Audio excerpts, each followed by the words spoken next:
为着要处理争议真久的沙坡车的问题，花莲县政府伫7月11有开会，已经决议讲，对即马开始，原来公有的沙坡拢禁止沙坡车入去内底，违规就会罚款。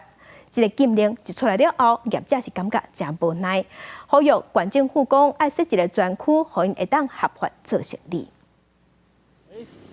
甲违规徛伫车路顶悬的沙坡车查倒来，予伊一张罚单，并且4月是定出道禁做伙做的管理原则，互沙坡车管理登去互张协的主管机关。因为沙坡车头真大的花莲县决定禁花海域公有沙坡车路河川和森林，沙坡车袂当行。禁安海域及公有沙滩这个为独占使用，或者是说设置这个人为设施的话，那就会依照海岸法的规定，1万块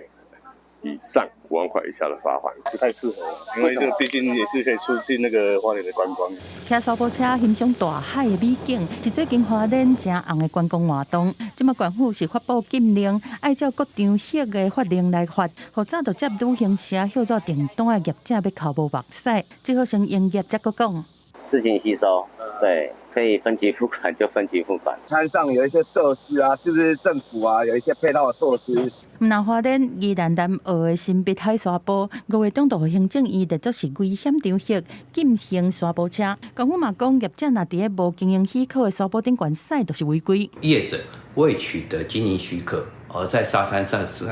行驶的话，原则上就会有影响民众公共安全通行之余的话，我们就会予以取缔。虽然有罚则，但是因为沙坡车毋是运具，无车牌，加上地方的人力有限，其实是拄着真侪困难。敢若会当呼吁民众若拄着，就较紧检举。屏东高理处嘛准备要研议自治条例来规范业者。沙坡车真侪的满洲港大沙漠，业者拍拼争取合法化，转型生态导览，等含公所林管处的协调。记者综合报道。